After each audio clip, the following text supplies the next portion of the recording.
So now I want to first call on Dr. Ernest Hilaire, who will share some remarks with you, followed by the political leader, and then we will open up the microphone for questions. Dr. Hilaire, please come address.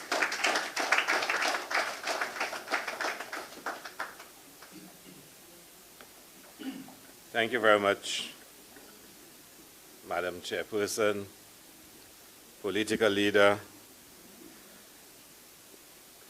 Honorable Philippe J. Pierre, and member for Castries East, former minister and representative for Gros-Islet, Emma Hippolyte, former candidate, John Shalry for Castries North, constituents of Castries South, Castries East, Castries Central, Castries North. Ladies and gentlemen, good night. I heard the chairperson said this is about St. Lucia and almost suggesting that the issues we'll be dealing with are some of the national issues. And I thought tonight I wanted to focus on two direct areas, and hopefully I'll have time to deal with both of them. I want to start off by looking at the Castries City Council. I think the time has arrived when we as the Labour Party must put a national focus on the functioning of the Castries City Council. And of course, some of you will say, of course, the mayor wants to go for Castries South. And that is true. That is true. But I won't say all the things I have to say just yet about the mayor and Castries South. But I want to say a few things, because Castries City Council is an institution we need to ensure it doesn't get off the radar.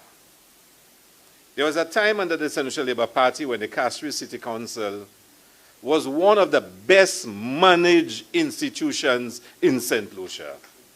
One of the best managed. The Labour Party won in 2011, took the Castries City Council, corrected a lot of wrongdoings that was going on between 2006 and 2011. There was a time when a certain minister was walking around with a checkbook and issuing checks, giving contracts. There was a lot happening. And under the St. Lucia Labour Party, the Castries City Council was put on a direct footing. When the St. Lucia Labour Party lost the election in June 2016, there was over $6 million in savings in the banks of St. Lucia.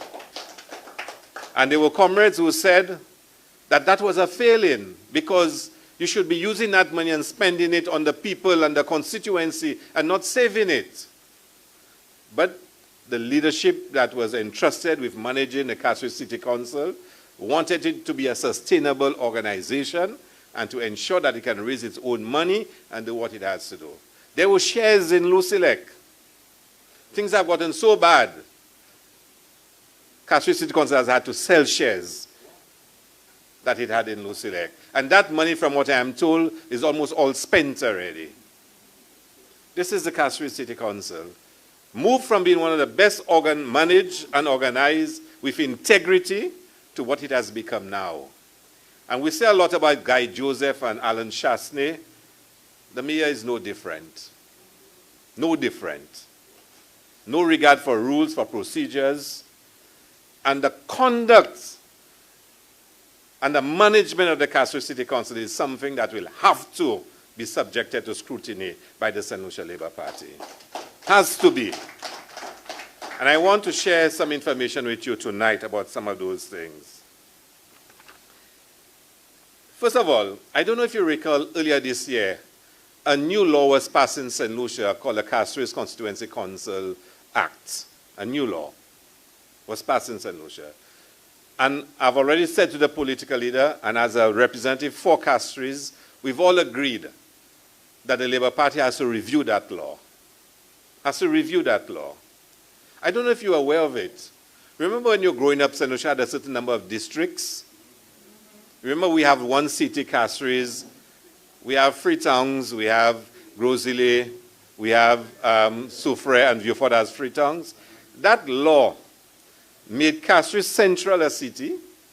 It made Castries North a district. It made Castries South a district. Castries East a district.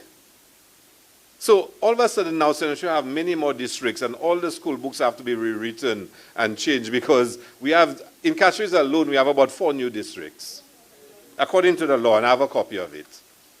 According to that law that was passed. I mean, in that new act that was passed, is a bizarre act. Bizarre. Of course, if you know, you would have heard that it gives powers to a Castries city police that virtually have more powers than our regular police. That act gives them that. That same act, and I don't want to spend too much time because my time is limited, but this will have to be reviewed. This will have to be reviewed because it is bad law and it does not suit the purposes for which a Castries City Council should exist. But let's go back to some of the acts that have taken place in Castries City Council for the last 3 years. One of the first things that was done was a refurbishment of Castries City Council, the City Hall. And I asked my councillor, who's my representative, can you tell me how much this is costing?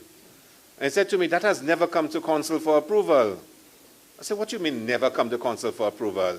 He said, no, we just saw renovations going on, no costing, no approval, no tendering. And I'm like, you can't be serious. This is hundreds of thousands of dollars of work taking place at Castries City Council, and no approval was given by the council for it to be done. No approval, no tendering. That's how it started off. Then you heard a councillor, who's a UWP councillor, calls the mayor corrupt. And he says he has evidence that the mayor is corrupt. And what does the mayor do? He sues him and takes him to court. And let me tell you, wait for the outcome of that judgment. And at the appropriate time, a lot of information will come out on that court case. Now, when one of your own party people are looking at you and telling people that you are a corrupt person, it's not Labour Party people that said it, you know. This is a UWP councillor who is saying that the mayor is a corrupt person. Corrupt person, because he has evidence to show that he is corrupt. And then I'm asking, my councillor is saying to me that City Council is already making arrangements to get advance on loans from other banks, and it's not even come to them for approval yet. And I'm asking to him, how could you all be getting advance on loans, or you're getting advance on monies, and you, the council, don't know anything about that? And he keeps saying to me, the mayor does whatever he wants. He doesn't follow procedures. It's only when it comes out in the news or on Facebook, he'll come to council for approval. And he goes on to explain to me that there was a case where workers had been dismissed at the CCC. Now, when Labour Party came into power, they were dismissed. So they took CCC to court. And the courts approved about $2.8 million to pay them for wrongful dismissal, the whole group of them. The council is appealing. Whilst the council is appealing that decision, apparently the UWP decide to pay the people the money. Almost $3 million. Council doesn't know anything about that. So millions of dollars have been paid to people who had won a case, but the case is on appeal. And council doesn't know about that. One man or very few people are making those decisions.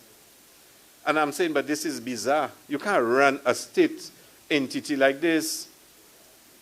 And then I'm going for the figures for City Council, and I'm seeing that they're paying somebody $35,000 a month to maintain the market and clean the market. $35,000 a month. A man has a contract. $35,000. $35,000. And you're asking, how is that possible?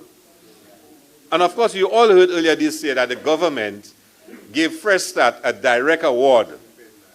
Yeah. And I'm being reminded that we used to pay $9,000 a month. And that is now $35,000 a month. And then you heard Fresh Start got a direct award to start some works at the market. Direct award, no tendering. And I'm asking my consular, my rep, how is that possible? And he said, we don't know anything about that. We just saw it in the news like everybody else. So I'm asking, is it government that gave the direct award? How could it be a CCC in charge of the market? CCC is responsible for works at the market, but a direct award is given. And you'll have no tendering, nothing is happening.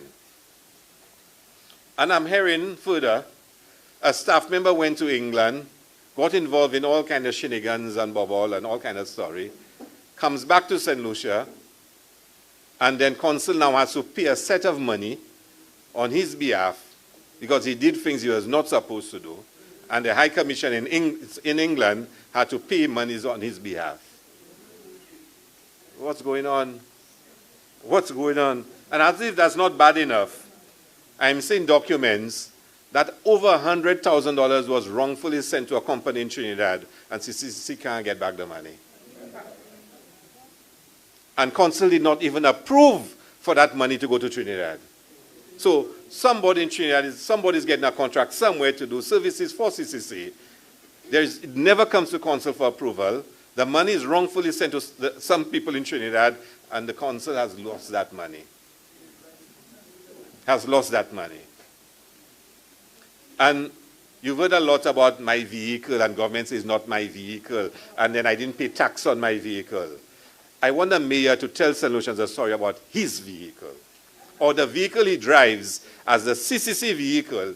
Tell St. Lucians a story about that, because there's a big story about it. From what I am told, is that the vehicle was brought to St. Lucia, hoping he would get it duty-free. When he is then told he cannot get it duty-free, he is advised to give the vehicle to CCC, and CCC will give him back his money, but he'll drive it as a CCC vehicle. So he still have the vehicle. You hear that? There's a saying that evil believes what evil does. Evil believe what evil does. So you believe because you do certain things, other people doing it too. Other people doing it too. So they're talking about vehicle. And at the right time, all the documents will have to come out. Because this is taxpayers' money. Taxpayers' money. And there is court cases. CCC has lost court cases in the last 3 years. In the last 3 years, has lost court cases.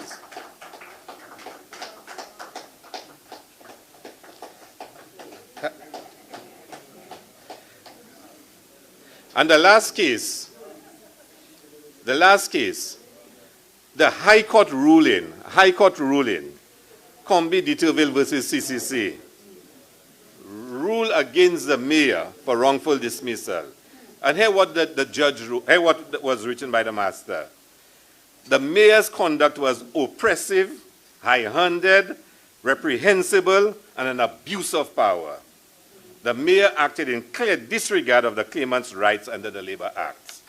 And CCC has to pay a ton of money. I heard there's a particular person who have a case against CCC, and it's over $500,000 already that has to be paid. And the longer they take to settle it, is the more interest that adds on. The car parking, you've heard so much about car parking in the city. So again, I've asked questions. Can somebody tell me what this car parking is about? And my councillor told me that nothing has been approved by council at CCC. But I'm finding out a contract has been given for almost $700,000 to somebody to do the car parking in St. Lucia. Most of the money has been paid to the person. The parking meters has been at SLASPA for almost a year. But they've gotten no approval from CCC Council to do that yet. Who gave the contract? Was there any tendering? This is the CCC that's taking care of Castries. This is taking care of Castries. And I don't have to tell you about the treatment of the vendors. Remember Mother's Day? What happened? Remember the last incident? This is what the CCC has become in St. Lucia. This is what it has become. And I don't know how many of you remember when I was chairman of CIP. When I was chairman of CIP, and Alan Chastney was making a lot of noise. And you know what he was saying? It's because somebody who's chairman of a board should not be somebody who's going to go into politics.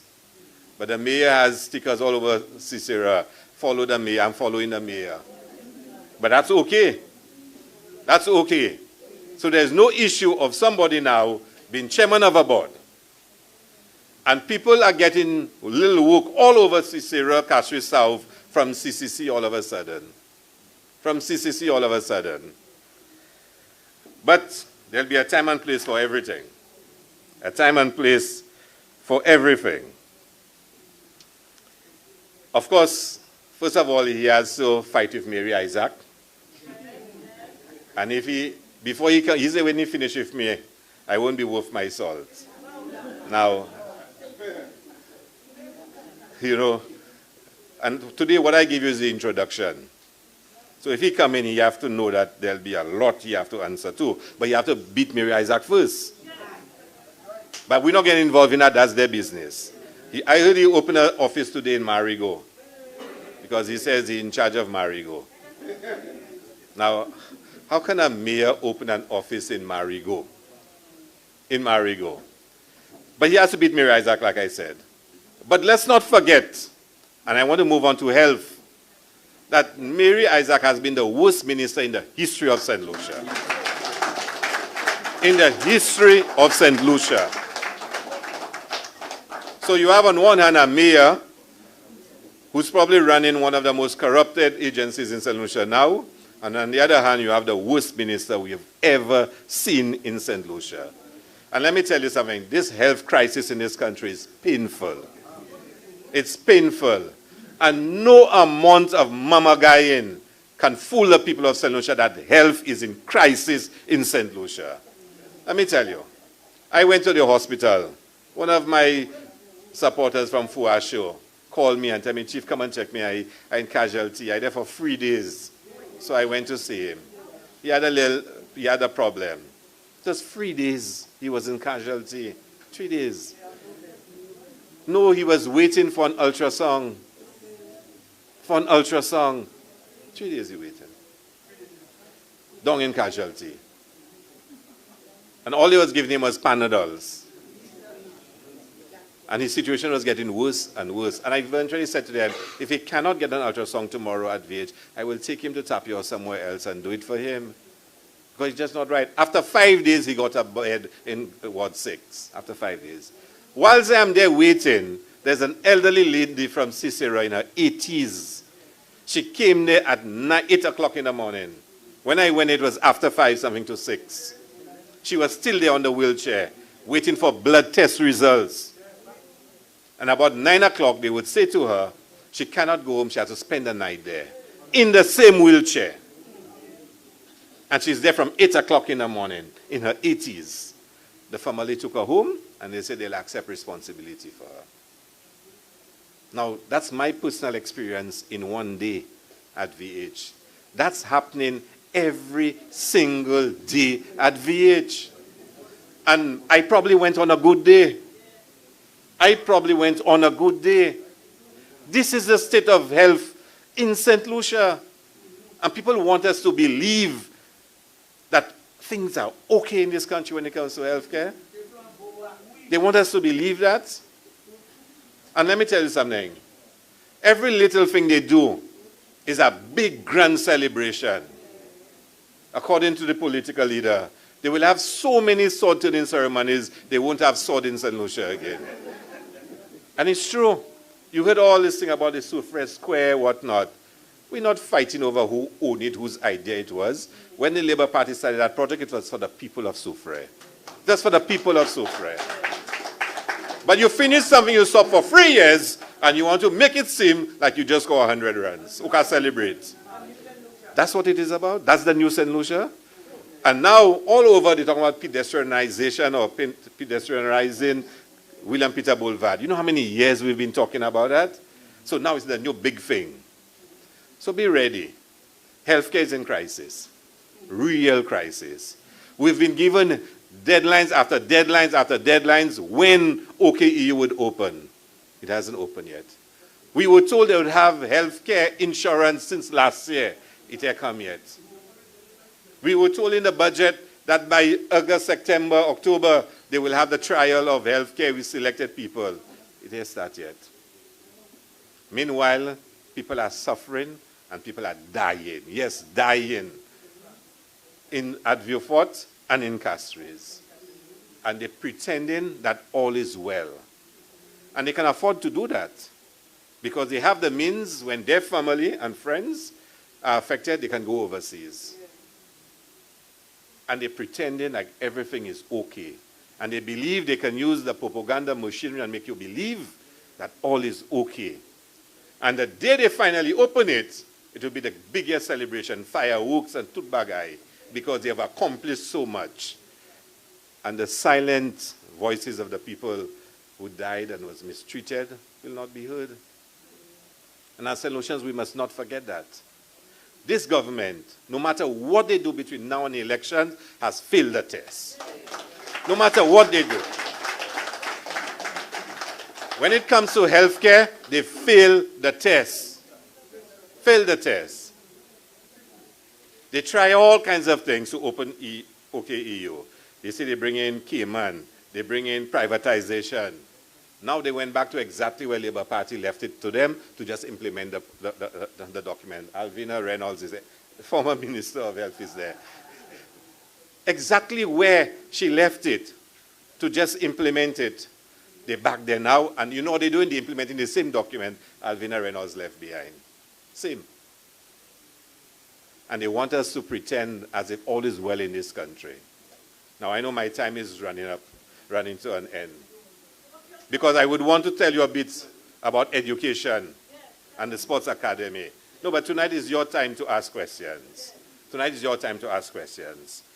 So people of Castries, we have a historic mission before us.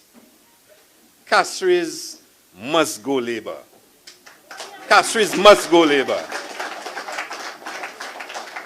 And there are people that will tell you and make it believe as if people in Castries say bourgeois and petty bourgeois and things like that. That's a lot of nonsense. Nonsense.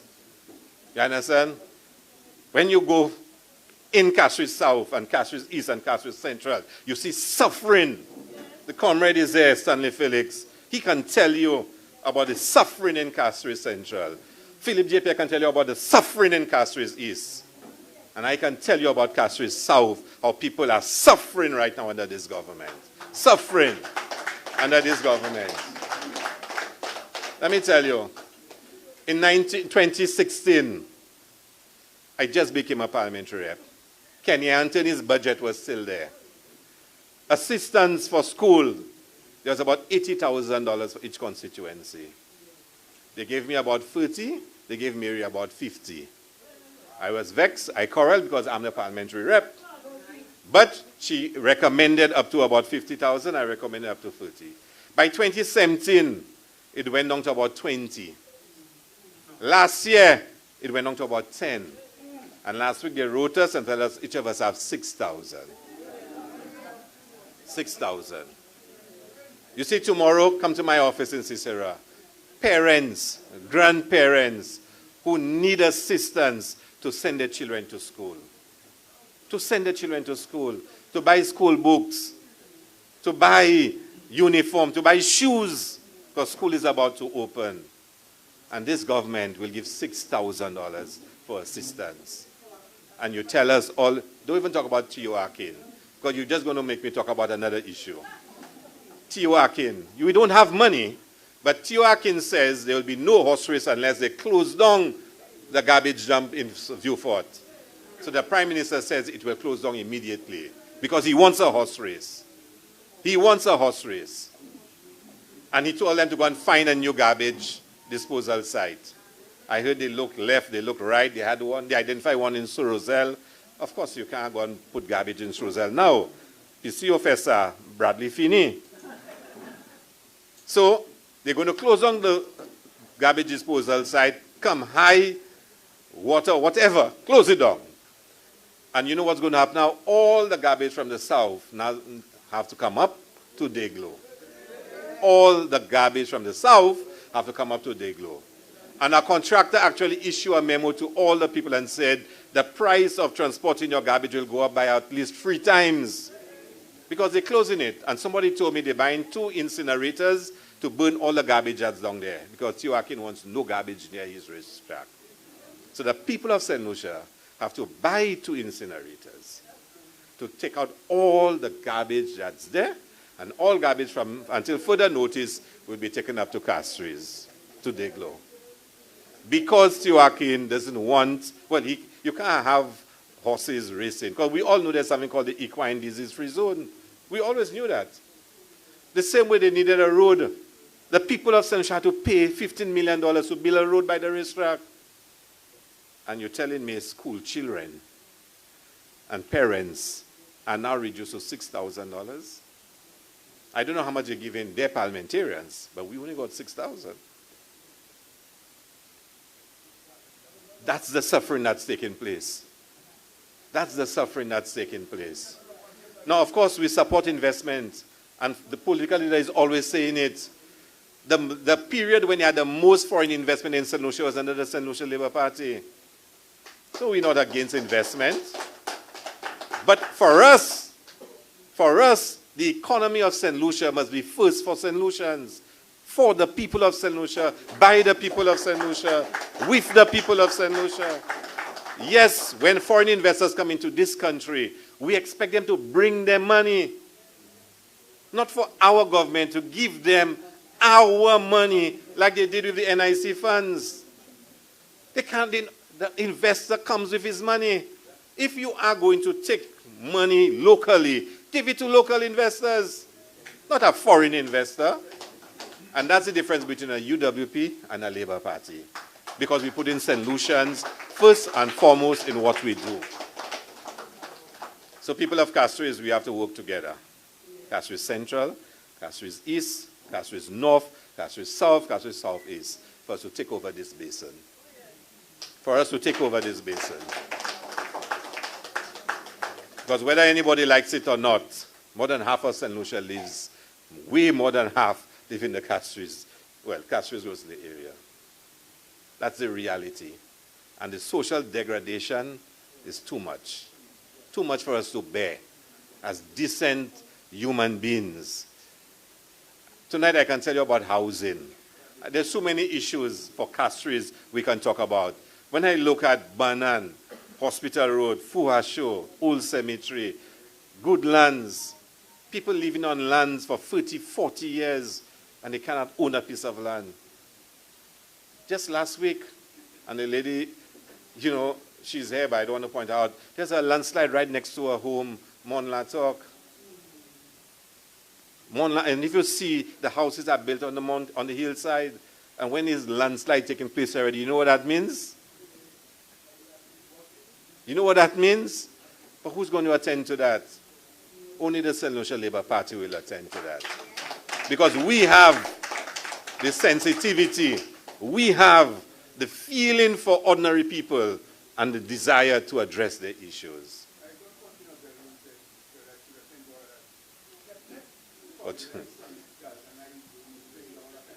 Fortuna Belrose, well, I hear Champagne boasting everywhere that he's going to replace Fortuna Belrose. He say Fortuna can't beat Philip, so he's going to go up and replace Fortuna and go up in Castries East against Philip. When I hear that, I tell Philip, you have Champagne, look for some milk and make a baba, because Champagne coming now. You know, but ladies and gentlemen, tonight is about your time to ask us questions. The political leader has to give the main contribution.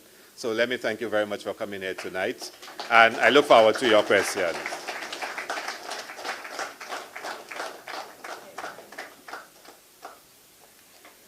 Thank you very much, Dr. Ernest Hilaire. I wish to recognize and welcome the parliamentary rep for Labrie, Honorable Alva Baptiste, as we welcome him to the table this evening. And all of you who have joined us during the presentation by Dr. Hilaire, welcome, welcome.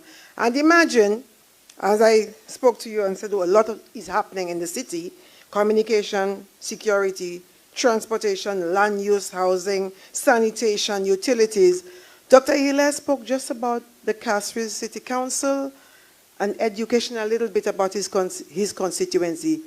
Imagine, he just touched a little bit.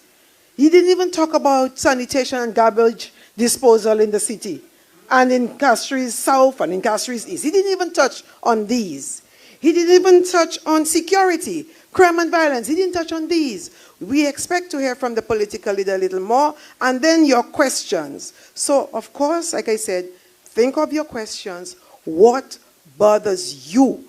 Residents of Castries, residents of St. Lucia. We are in crisis. So at this point in time, I want to welcome the political leader to the podium to address you, following which we'll have our questions. Political leader, Honorable Philip Joseph Pierre.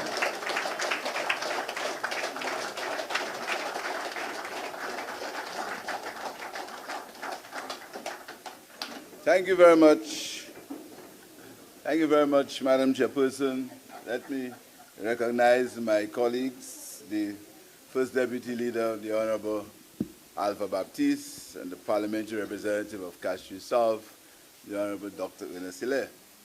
Let me also welcome you for being here with us this evening.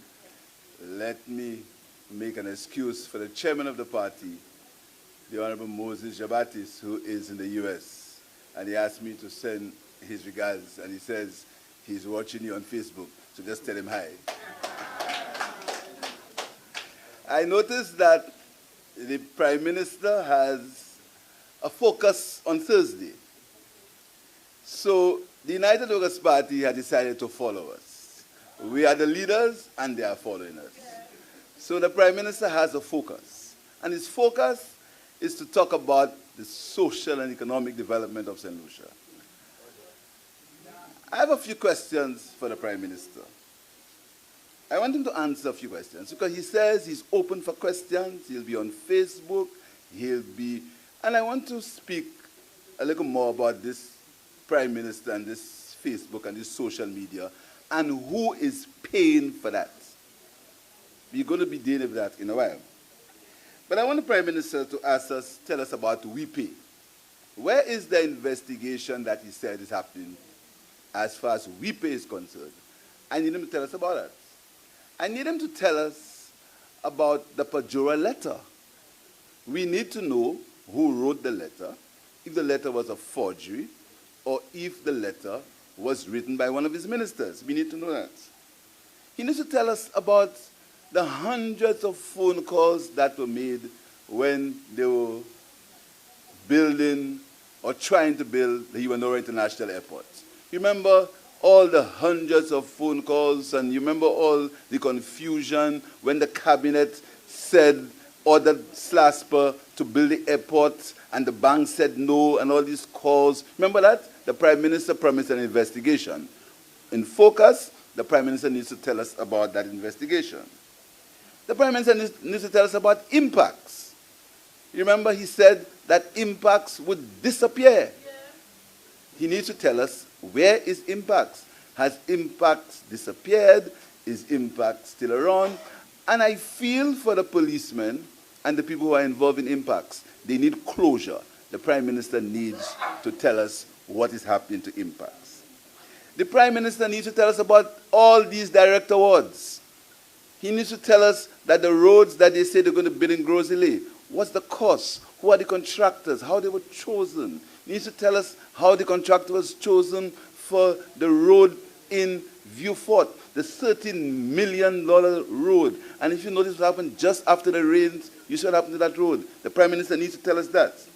The Prime Minister needs to tell us why small businesses in the south of the country will have to pay 3 times the amount for garbage collection, because he's removing the garbage dump because T.O.R. King says you can't have a garbage dump near his horses. He needs to tell us whether he's spoken to the environmentalists. He's going to tell us whether he's looked at the health issues relating to removing that garbage from Vieux-Fort. The Prime Minister needs to tell us that. The Prime Minister needs to tell us who is paying for all that, all these social media things that he's doing. Who is paying for all these people who are following him with cameras? Who is paying for that? Is it the taxpayers' money? Is it his private money? Is there any difference between the party and the government? When we were in government, we were not able to use the SLG vehicles for private purposes. Now, there is no difference between the party and the government. The government seems to be the same as the party. The Prime Minister needs to tell us all about that. And the Prime Minister needs to explain. And I know some people get very excited and they say the Prime Minister is on Instagram, the Prime Minister is everywhere. I see the Prime Minister trying to play a goalkeeper. I saw the Prime Minister being a goalkeeper. And when he fell, he rolled over and he came back and he looked, clownish.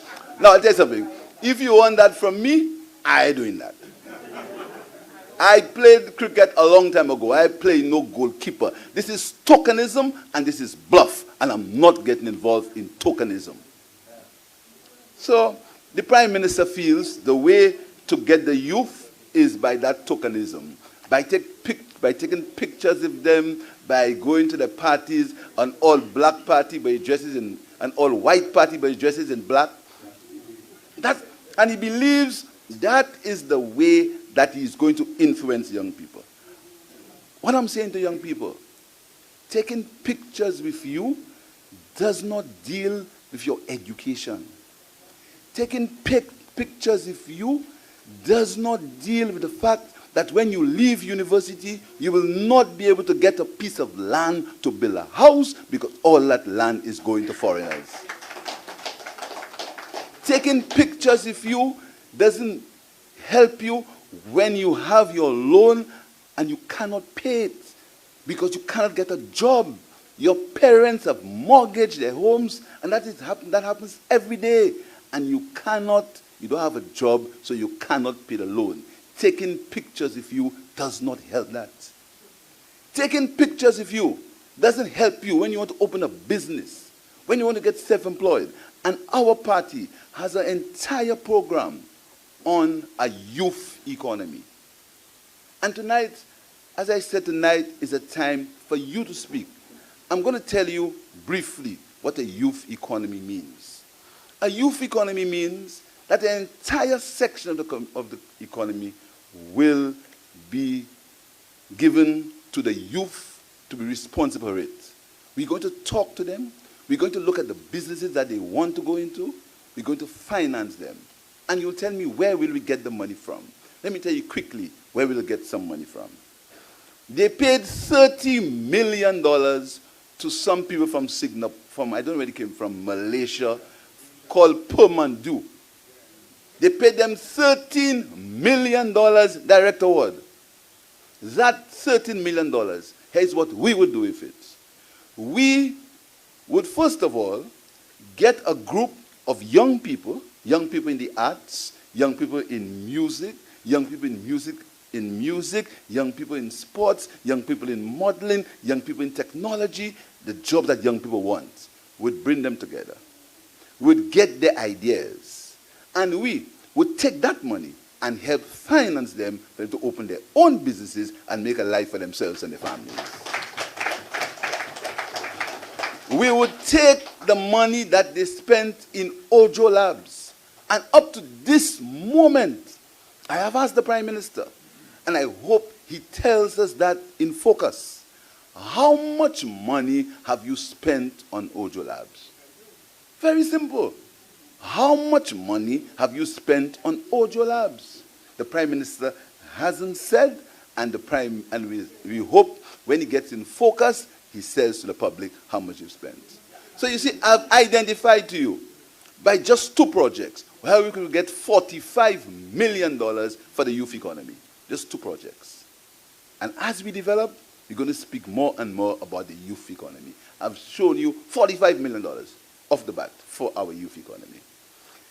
I want the Prime Minister to tell the young people, why is he taking the NIC money and do what he's doing with it? And there's a belief in St. Lucia that you say something or let it for the stock, and after 7 days, everybody will forget what they say. Not this time.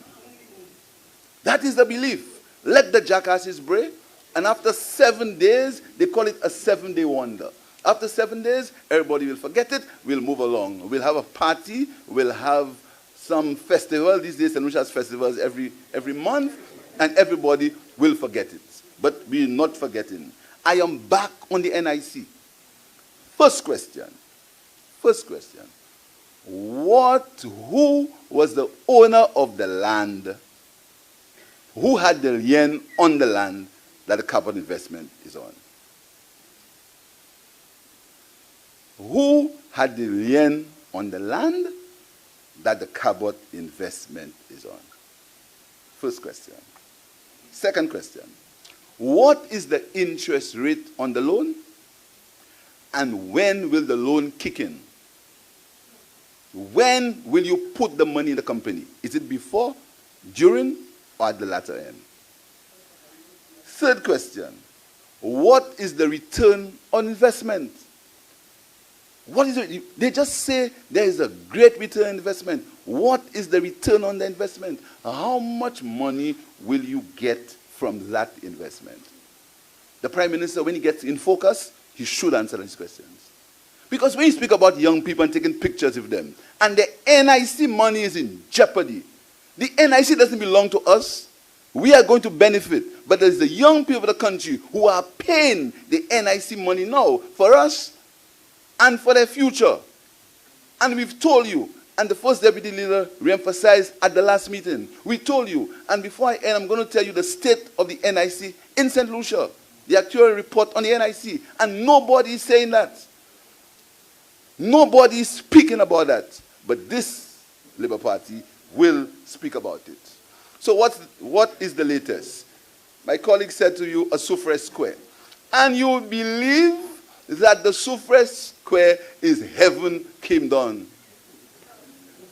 But why is you building the suffrage square? And you're making a big fuss about it. 3 years to build a square. The suffrage hospital, people are dying. But, you know, it's the flashing mirror situation. Do something, bling, bling, bling, and you will fool people. So you have a square. Oh, comrades, we are the ones, we are the square business, you know. That is not the first, when the first know about square. I even have a square in my constituency. Making a big fuss about square. Come, let's go to Marshall tonight. You have a square there in Toulouse, a big square. What are you talking about? There's a square in Vieux-Fort. We never made any fuss of it. But that is the government's achievement. Square. A square that they should have built 3 years ago. All the projects in Soufrière should have been completed a long time ago because they were projects of the St. Lucia Labour Party. So, the next thing, my brothers and sisters, and Ernest said to you, is sword turning. Look out for sword turning. Remember, we're supposed to have 6 hotels, not 1 billion. I can bet you, in the next month, 12 billion. Sword turning. Let's turn the sword. $500 million for an airport. 500. Now, let me make it clear. We have nothing against the improvement of Ivanhoe International Airport. But I want you to think. I want you to sink down in your memory and your brains. What could $500 million, if the government took a loan for $500 million to be repaid, how we could spend that $500 million in St. Lucia? Think about it. Just take 2 minutes to think what a loan of $500 million would do for St. Lucia. But you take $500 million to build one project,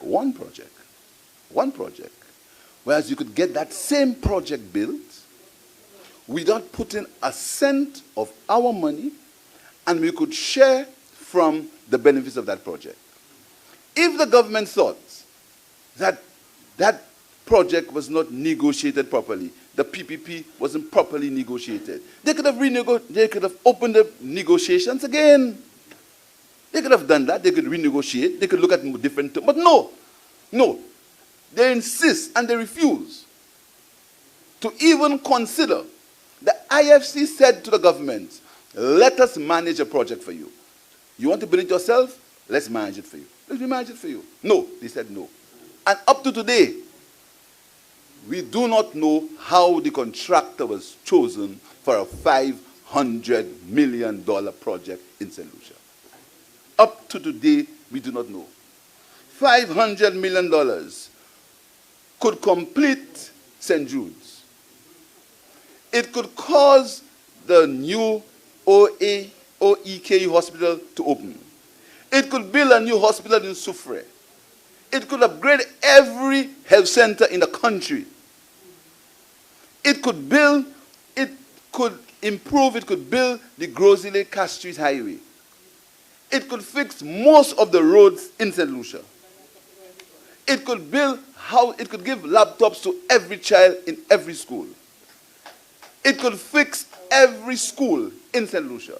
And it could build low-cost and affordable housing for the people of St. Lucia. It could cause St. Lucians to have health insurance. $500 million could do that for St. Lucia. But you put in all of it in one project. No tendering. No tendering. We don't know how the contractors are chosen. We don't know anything about it. You put it in one project only because you see there's liquidity in the banks in this country. My sisters and my brothers, that cannot be right. And the Labour Party will continue. We will continue to speak to you because you will want to tell us how you feel about what's happening in St. Lucia. We want to reach out to the young people of St. Lucia. We want to tell them, do not let gimmicks and tokenism. What's happening now is tokenism. Because these young people that pictures are taken of all the time, their lives are not improving. It's still difficult for them to get to school. The Labour Party's position is that every household should have a university graduate within a reasonable time. Our message to young people is to educate them, to let them open their own businesses, fund their own businesses, help them to get funding for their own businesses. That is our message to young people. Our message to young people is to leave land so that they can buy the land when they leave university, that they can get jobs that they want, jobs that they would like. Our message to young people is not allow the tokenism and the picture taking and the goalkeeping antics fool them. So, my sisters and my brothers, we want you to go on this journey with us. We don't want you to get confused because as time goes, you will see a lot of things happening that may confuse you. A lot of flashing mirrors. Because you see, the purpose of this government is to mamagai you. It's a whole con man government. It's a whole con to do things that look like, so this guy is hot. He does that. He's with young people. He's taking pictures of them at parties. His roots, yes. But when these people leave these parties, and we have nothing against parties, what about their future? What about their NIC funds? What about their education? Can they afford education? School is opening, and Ernest told you about the school situation. It is heartbreaking to see the number of people who cannot meet school requirements. And let me tell you one thing. When the Labour Party gets into power, we are going to relook at that whole issue of facility fees in the schools.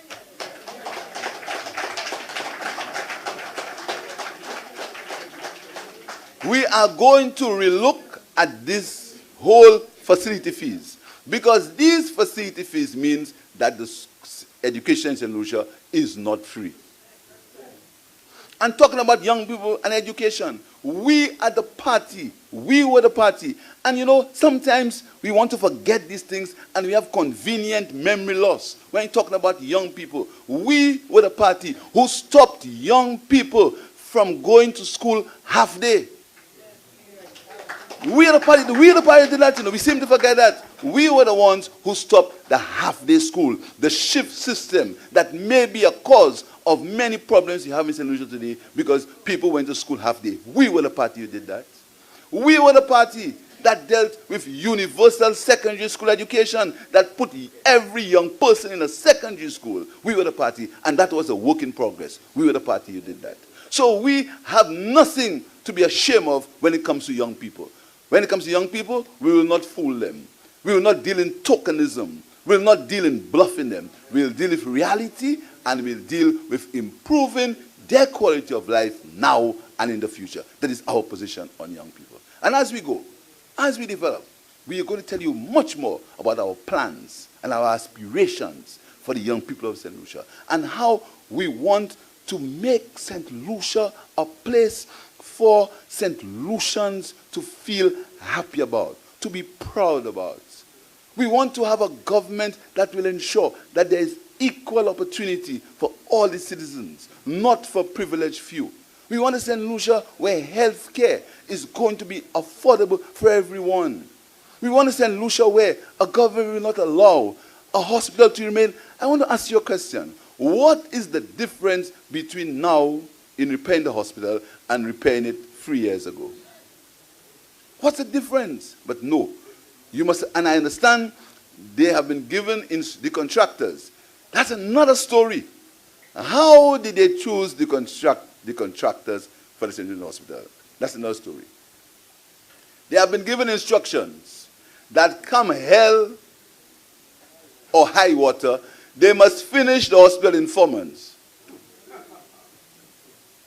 Now, I do not profess to be an engineer, but I know one of the most important aspects of a hospital construction is the mechanical parts. The work before you see the building, because you have to get rid of waste, the whole mechanical part, the mechanical engineers, the waste disposal, the electrical business, you have to deal with all that. They wanted to finish in 4 months. But the same people that say, they can't open OKU because they're missing a breaker. The same people. They want to build a hospital in 4 months, but they cannot get a breaker for OKU in 4 months. That's the bluff, the mama guy. And my people of St. Lucia, look at the mama guy. Think of it. Do not take it only on the surface. Don't worry with the accent and the pictures on Facebook and Instagram. Look at it. Look behind it. I want you to get behind it. Get behind the facts. Do not allow this mama guy and this bluff to fool you. Anything you hear, I want you to check it. Everything we've said tonight, everything Ernest has said tonight, I want you to check it. Fact check it. Don't just take it for granted. Don't tell me the Prime Minister say. Check it. It's important. Because most of what they say is either a half-truth or a complete untruth. And if you check it out, you will see it. So I want you not to get confused by the mama guy and the bluff that you will see happening between now and election time. Don't get fooled with that. Don't get fooled. Projects will start that will never be completed. Because these guys are good enough to get people to just come and do things. Because, the idea is to fool you. It's a battle for your brain. It's a battle to make you believe that if you re-elect them, life is going to be better. But you gave them a chance. We gave them a chance. And now we are saying it is time to decide what did you do with that chance. And I warned them in Parliament. I warned them when they were getting on. I'll make you cry and you're laughing. I said to them, remember, comrades. No, I didn't say comrades. My argument with comrades. I said, remember, 4 years is not 40 years. You remember that? I said 4 years is not 40 years. We are in August. June next year is 4 years. And they can do whatever they want. They can victimize. I understand that the victimization and the vindictiveness has taken an all-time high. A civil servant said to me that he doesn't even understand what's happening in the government. Ministers want to involve in employing janitors. He says to me, he's never seen it like that. And all civil servants are keeping quiet. But what most civil servants tell you in the quiet is when we go in the ballot box, nobody knows what we are going to do. And we know what we are going to do. So I understand. I understand sometimes our people do not manifest their feelings in the public. I understand that. But I speak to them. I hear them. And I want you also to be guardians of that electoral system. Be guardians. Be guardians. Because I'll tell you what, you only change governments by votes in our system. So we must guard that system. We must guard that system. And when the time comes, the people of St. Lucia, the young people of St. Lucia, will be free, will be in a St. Lucia that they can feel proud to be a St. Lucian under the government of the St. Lucia Labour Party. I thank you very much.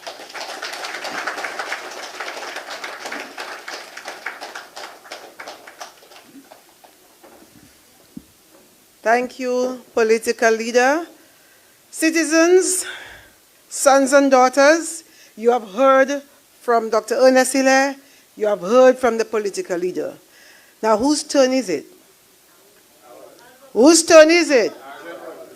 Your turn. It's now your turn. And I need you to ask questions in English or Creole. If they don't understand, I'll translate the best way between myself, Alva, well, not Ernest. Between myself and Alva, we will translate from the Creole into English for them so that they can respond. Ask for yourself. Ask on behalf of your children, the babies, the pregnant ladies. Ask on behalf of your parents, the elderly. Ask on behalf of your family members with disability. Ask on behalf of your men. Ask on behalf of your women. Ask on behalf of your students. Ask on behalf of the employed and the unemployed. Ask on behalf of those with no homes. Ask on behalf of those with mental illness. Ask on those who have any kind of illness. Ask the questions. Do not leave here with something on your mind, that's something that you are concerned about in this country. Because we will form the new government. And you need to know. And also, you are in the house tonight, but this is being recorded. So persons who will see this recording, who would have loved to have been here and asked the question, you are representing them. Do you understand what I'm saying to you? So I implore you, I implore you to ask your questions. Okay? So the structure is, we will take 3 questions at a time, and you may say to me who you wish to direct the question to. If you don't want to say, they will decide among themselves, the panels, Honorable Philip J. Pierre, Dr. Hilaire, Honorable Alva Baptiste, they will among themselves decide, and if they need to back up, you know, they will work this thing out properly. Okay, so 3 questions, the first 3. Going once, let's go. Please stand, the microphone is down to the center. Please stand, just go to the microphone. Or, yes, very good. Well done, he's opening the batting. Let's give him a round of applause. And of course, let's show respect. Let's show respect for everyone. Okay? Question. Yeah, good night, everybody. Mine is not a question. It's a recommendation.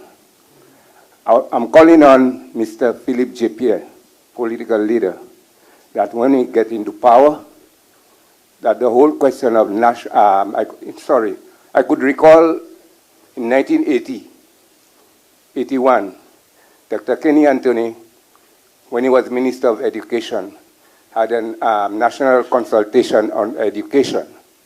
But I find it is time for us to review our education system because of the systematic way things has been happening in this country, all right?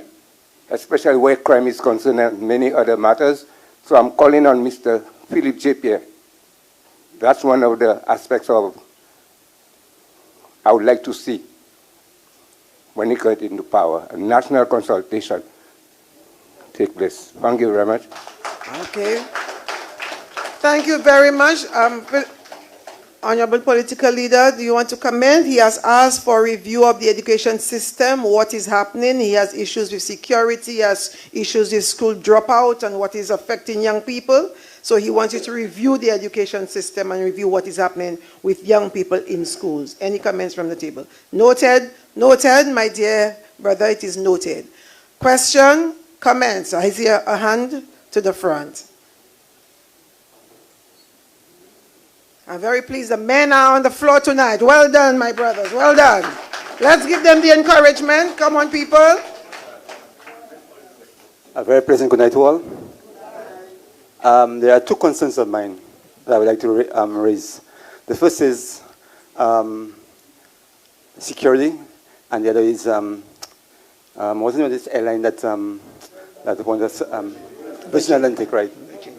The first is, I work with a security company called G4S, and honestly, the rate they're paying is ridiculous. We are represented by the National Workers Union, and we had some negotiations just recently, and what they are saying is that we are asking for an increase, and they're saying that they want to give us like 15 cents or 25 cents increase. Actually, what I'm getting right, security, some of us have been paid $5.25, and those who just came in are paid $4.75 an hour. All right. Now I find that the unions here, I mean, this is really ridiculous, and I'm actually the case is before the Labor Commissioner to look into, and I haven't heard anything concerning that as yet, but negotiations are still going on, and I hope something positive can come out of that. The other one is Virgin Atlantic. I want to like direct this question to the former Philip J. Pierre, who was at one time a former Minister of Tourism. They were asking for a subsidy of $20 million, and the Minister of Tourism is saying that they cannot grant that. And if they do, that means the other airlines would also want some assistance as well. All right, and so they have actually turned down the offer. And Virgin Atlantic, they've given them an optimum, I think it is. I want to hear his comments in regards to this. Okay. What does he feel about it, and how is he going to address this situation? Okay. All right. So, political leader, the concerns about the Virgin Atlantic situation, as the one who negotiated for that deal with Virgin Atlantic to come to St. Lucia, our brother wants to hear your comments on how the way forward with Virgin Atlantic, and also he has concerns about employees and the rates at which they're being paid, especially security officers in the private sector, the labor code, etc. So I think, we have a third, yes.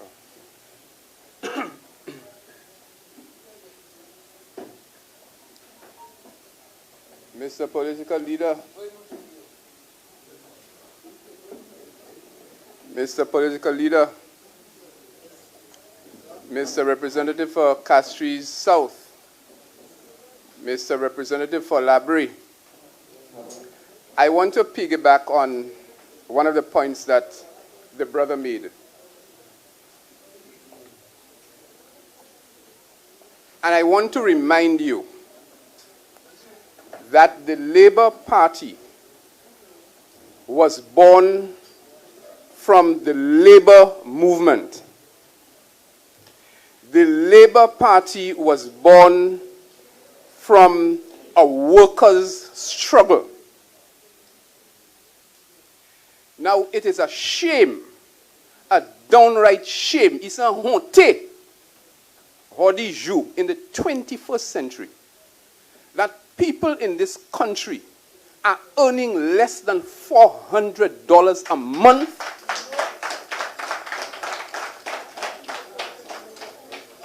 This thing is criminal. It is criminal. This thing is slavery, modern day slavery. And the Labour Party government must address this. I remember in the Labour Party tenure of 1997 to 2006, a study was done to address the minimum wage, a minimum wage for workers of this country.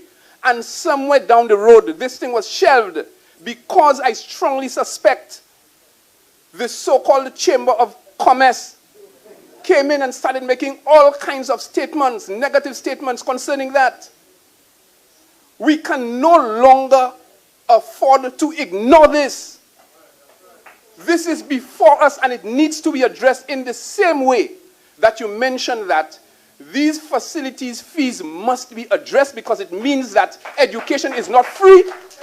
This minimum wage, and look, and I'm going beyond the minimum wage. We have to start talking about a living wage, not a minimum wage, a living wage.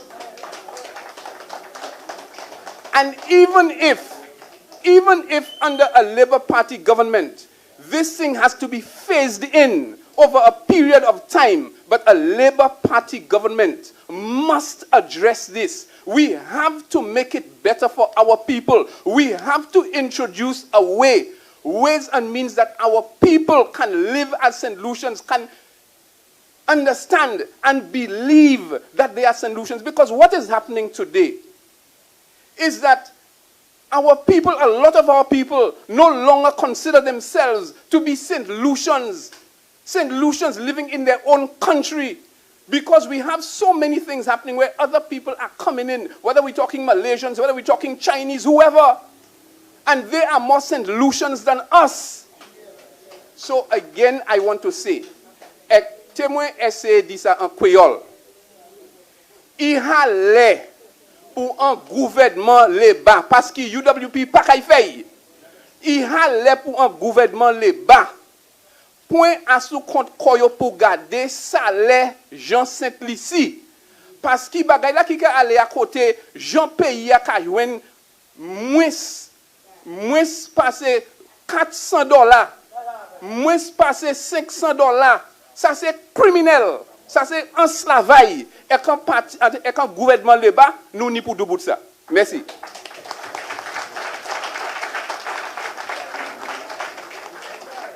I call the political leader to respond, and then we'll have 3 more questions. Political leader. Thank you. Thank you very much. Thanks for your questions.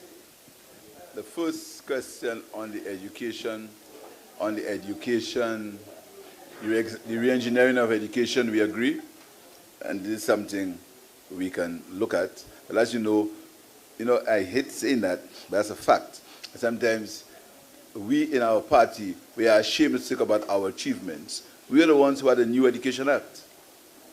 The New Education Act was under our government, when we were in government.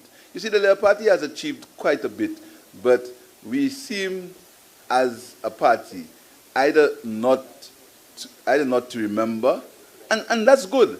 Our party needs to go for higher heights. So if we've reached there, we've got to do better. We cannot be complacent. We have to improve. But we did pass a New Education Act, and we also are going to look at the whole system of education when we get back in the government. The comrade spoke about the wages of people in the security services, and that can piggyback to what the brother spoke about, wages generally. And again, I don't want to repeat myself. We were the party who did the labor code. We were the party who set a minimum wage commission. There is actually a minimum wage commission which was in office when Veteran John was in office. There was one. So we have to relook at it. And it's not only a minimum wage, it's a living wage. It's a wage that can give every citizen the right to have a decent standard of living. And as soon as we get back into government, we'll look at the minimum wage, at the living wage.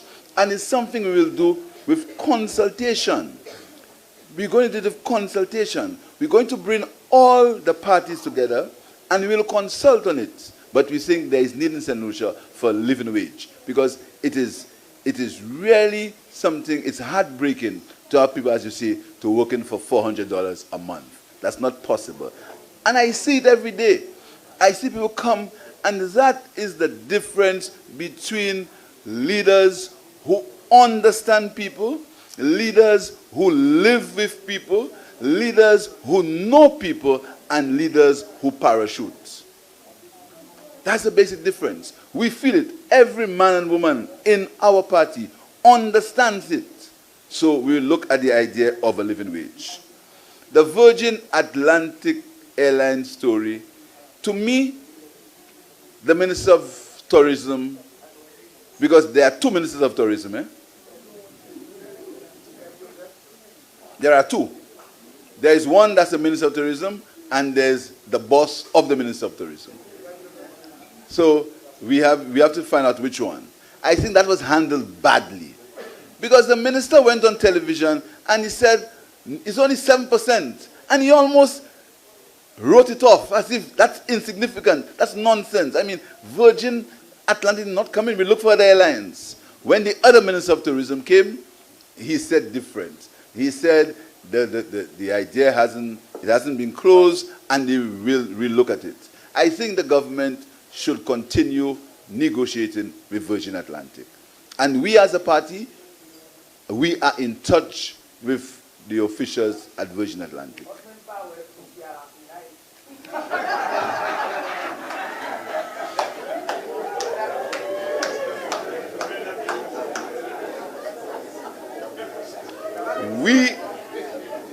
We are in touch. We think it was handled badly. We think it was handled very badly. You see, because, and again, I'm glad you spoke about Virgin Atlantic. One of the arguments they will give you for the airport is they'll tell you they have a revenue stream. That's a new word they have in the dictionary. They call it a revenue stream for them. And part of that revenue stream would be visitors arriving and the airlines paying their landing fees and these kind of fees. Now, if you continue to, and I'm certain that when they try to attract other airlines, they will have to waive something. There must be a waiver of something. Because, you know, these guys behave as if they are in control of everything, that the world is there and they are prime minister and they are minister and they can do what they want because they're in power. Because they can fire little people in St. Lucia and they can make little people in St. Lucia cry.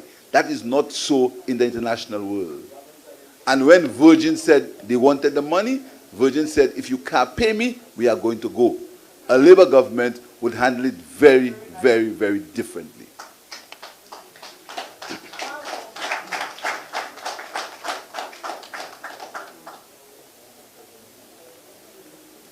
Thank you, political leader. We are looking for your other three questions, and persons who are on the outside, if you have a question, come right up the steps and come right through. So I see my brother to my right, and one is at the microphone. So go ahead, please. Okay.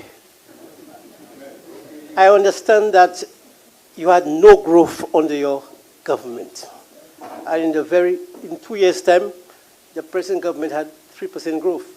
Is that true? Okay. Most of the time I listen to my TV. Every time the SLP has a rally, they make points. And I listen to the UWP. Then they point out that the problem started with you. Is that true? Okay, the next thing is that the Prime Minister stated very clearly that the measures he took, the austerity measures he took, I guess all the nice programs, etc., if he didn't take it, solution would have been in a worse mess today. Is that true? Well, the present Prime Minister, he said that the austerity measures he took, if he hadn't taken it, St. Lucia would have been in a worse mess. Even salaries could not be paid. So, defend yourselves now. Can you defend yourselves? You want to do you want to answer before? Okay. The political leader wishes to respond to you before we go to the other two questions, just this one. There's something about that question that he's very anxious to respond to. Political leader? Go ahead.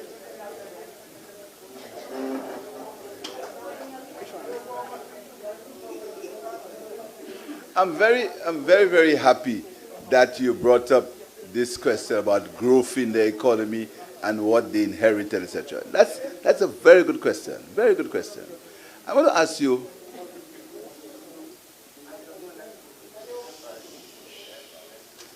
I want to tell you one thing. There have been elections in several islands in the region, right or wrong? And that's not new. There was the election in Barbados. The government changed. What did the Barbados government have to do? The new government. They sent home thousands of civil servants. They could not pay on their loans.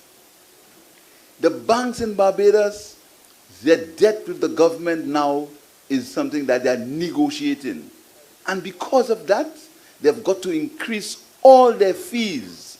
If you have an ATM card in Barbados, when you use an ATM card, you've got to pay a percentage of the amount. They've increased taxes in Barbados. In Barbados, when the government changed, they did all that. When the government is changed, what did they do? They bought new vehicles. They had the biggest cabinet in history. They traveled all over the world. They did all that. And they could borrow billions of dollars when the government changed. If you had inherited an economy that was in a mess, how would you be able to borrow billions of dollars?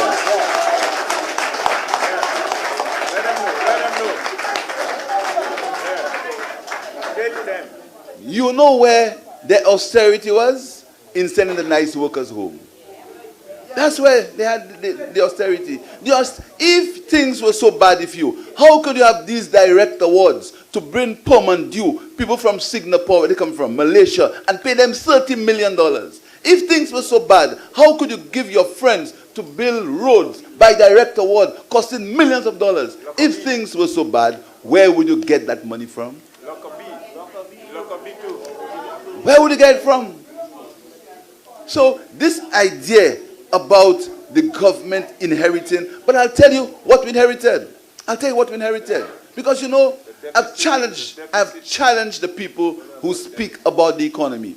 Don't speak about the economy in terms of words, figures. The economy is about figures, comrades. Figures. That's what it's all about.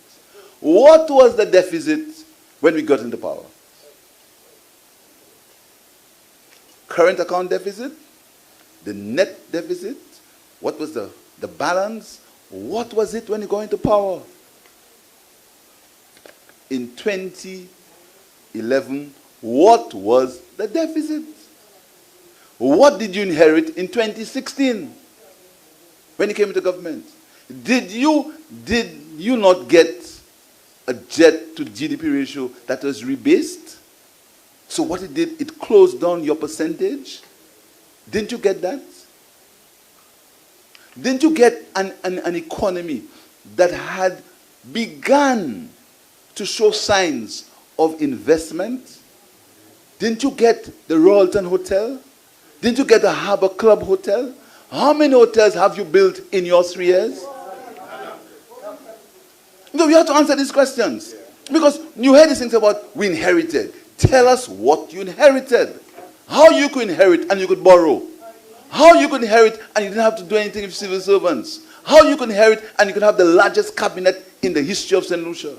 How you could inherit and have all these vehicles that you bought. How you could inherit and borrow billions of dollars. So my brother, what this government has done is this government has mismanaged the economy. And they are piling debt and more debt on the backs of the people of St. Lucia. This government has borrowed over $3 billion in the time they've been in power. That is what's happening. And when the Labour Party will have to have a serious assessment. Because when we get into government, we'll have to deal with these debts. And the young people of St. Lucia have to understand that the government has to deal with these debts. So the arguments on the economy, they must be based on figures, not on words. And I've warned the people of St. Lucia, do not worry with these nice words. go in the back of the figures. What was the deficit? The deficit was near 9% when he came to power in 2011. It was near 9%. That means that St. Lucia was spending $9 more per $100 than they were getting. Greece went to the IMF. And you know, when you say these things, they always say that Greece went to the IMF with a deficit that was much less. Barbados' deficit was not 9%, and they went to the IMF. Under the management of the St. Lucia Labour Party, with Kenny Anthony as Prime Minister, we did not go to the IMF. We did not go to the IMF. We had a homegrown program. And in that, we still had NICE. In that, we still had STEP. In that, we still had the distress fund. We still gave laptops to children of St. Lucia. And I want to make the point. They make the point about school repairs. And I haven't responded to that.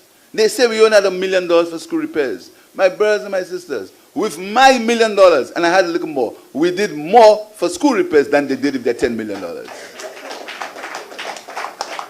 So I want you to understand these things, comrades, when we're talking about the economy. And I can challenge any of them. Let's have a discussion on the economy. Thank you.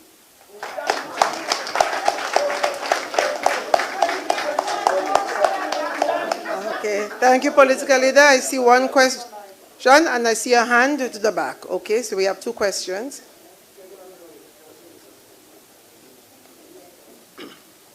Good night. Good night. Good evening. Yeah, people, I need help. I'm on a campaign. It is not for personal interest or any group-centered interest. It is for national development. There is no need for me to explain the merit of national broadcasting entity. There are others before me who can and would give information that the role of national broadcasting in a developing country like ours, particularly at this time, cannot be overemphasized. So my question is, would you give a national broadcasting entity a priority, would be a priority on your list in your quest to develop St. Lucia? As you know, broadcasting is a great teacher. Thank you. Thank you very much. And the third question. Did you direct to any particular, or is it open to the panel? The panel. Okay, thank you. Yes, my dear. Yeah, good evening. Good evening. During the course of the week, I had two reasons why it's on social media to turn off the Prime Minister. Firstly, I live in Central Castries, and with regards to local government, the connection between local government, the people, and central government has been watered down by countless governments.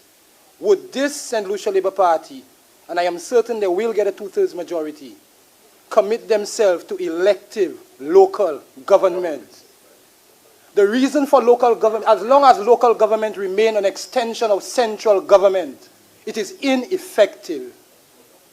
The idea of ministers or administrations appointing mayors, you create that disconnect within the people. The mayor is now committed to serve the administration that appoint him and not the people. Mm-hmm.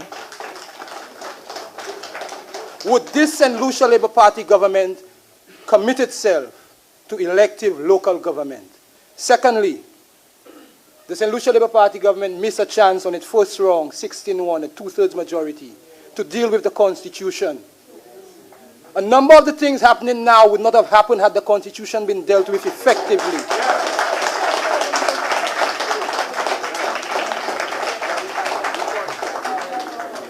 And I understand when the former Prime Minister said he didn't want to do it in isolation. But then the mandate doing it, he was not doing it in isolation. He was doing it with a 2/3 majority, 16-1. Whether or not the opposition had one person or nobody in the House, he was given that mandate to redefine what it means to be St. Lucian. And honestly, yesterday or this afternoon, we had a heated discussion home about jobs and salaries. More important than a job is a dignified salary. I mean, who here proud of a woman working at SNS for $500 a month? You proud of her because she's working? No, you're proud of her because she's committed herself to slavery. We got to give meaning to people's existence. Also too, housing. The ghettoization of the city will continue. I don't think it should be government prerogative to provide house and land packages, whereas I think it's government prerogative to go up, give people living space. People will continue. There will be persons from the rural areas coming to Castries. There's nothing you could do to keep them comfortable where they are. I need to see this. I need to know that this government will embark on a serious program in terms of getting housing, homes, CDC apartments, apartment complexes. Because that, in essence, is a way of dealing with the crime situation and the ghettoization of the place. The education system. Yes, it was the Labour Party, and universal education is something that, I mean, you cannot actually say how important or how immensely gratified the people should be. But then with every program, there should be a review of such ever so often. What we have is we have persons going through the education system simply because it is the process and not because they have attained the proficiency. And I said that when it was being initiated. We need to ensure that persons get to the next stage because they're capable and not because it is the automatic next step. We're endangering ourselves. We have young, impressionable persons who cannot read and cannot write, which means they're unemployable. Automatically, they become tomorrow's criminal. We are the victims. This Labour Party government, I am certain, will get a 2/3 majority.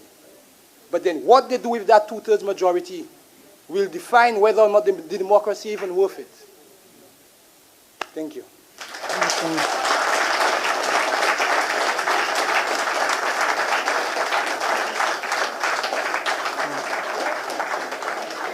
Thank you very much, my two brothers who asked the questions. One pertained to the national broadcasting entity, and the other, son of St. Lucia, had a few questions, and I think among yourselves, you have decided who will respond to which issue. So, who's coming first? Panel? You're not hearing the ladies? Who wants to hear the ladies? Okay, the political leader commences, and we will see what happens. Political leader. Thank you, comrade. Thanks. On the matter of education, the evolution of education was a step-by-step program. Let me tell you what the Labour Party's program was. The first part of the program was to ensure that every child gets a place in a primary school, a place, a physical place. So we dealt with universal primary school education. The next step in the program was to deal with universal secondary school education. Do you know Dominica had universal secondary education long before us? We were the last country. When you see they were the last country in the OECS to have universal secondary school education. So that was the second stage. Now, that was not a means to an end. It was to get every child a physical place in a school. When we did that, whilst we were doing that, we were training teachers in remedial education. We were training teachers. But we had to get the physical space first. And after that, the next step would have been zoning. So the idea of zoning, where you would have children going to the school near their homes and each of the schools will be at an equal level. That was the idea, zoning. And from there, you would have been able to remove students and put them in their correct place and in the correct achievement situation. I hate to hear people tell you that there is technical education. All education these days is technical. All education is technical. People talk about technical as if it's something that is different. Lawyers use computers more than anybody else. So all education is technical. And speaking about computers, if a child is not fully computer literate, in a few years' time, that child is going to be illiterate. So that idea was to phase it out. So there is no technical education. All education is technical. So what we wanted to do is we wanted to get the physical space first and then go to the zoning and then go to the idea of removing children and put them where their skill set matches. That was the idea. So universal secondary education was not a one-shot idea. It wasn't do it one time. It was a process of reforming education in St. Lucia. You spoke about the Constitution of St. Lucia, and I've made that point several times before. I'll make it again. The Labour Party set up a commission to look at the Constitution of St. Lucia. That commission was headed by Susie Dovey. It was the late Susie Dovey. It was funded, it had a staff, and it had a budget.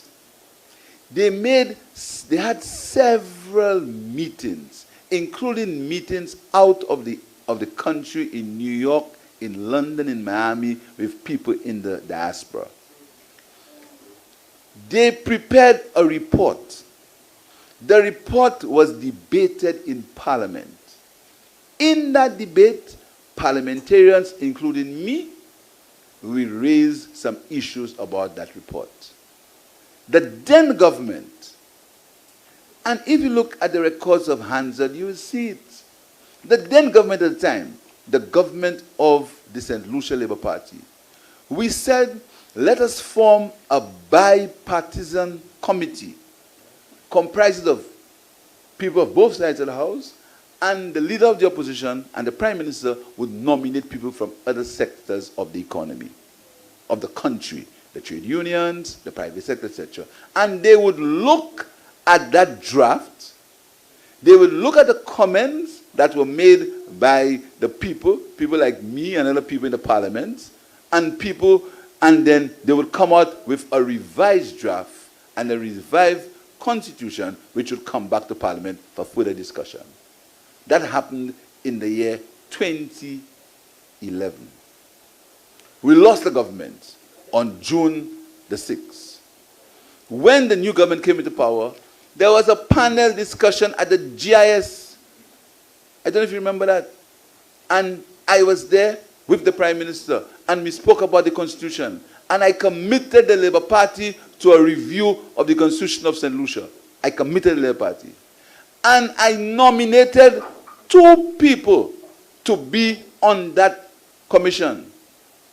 Claudius Francis and Curly George. We nominated them. I have the letters. The government has refused to nominate anybody. And that is why the constitution process in St. Lucia has stalled. And I'm going to make a bold statement. The constitutional process of reform in this country has been stalled because of the government of the United Workers' Party. They have no interest in a new constitution. No interest in that. So we have committed our country, we have committed the country to a new constitution. And when we return to government, we will restart the process that we left in 2011. I will let Ernest deal with the local government issues and broadcasting, and Alva will speak a bit about housing. Thank you.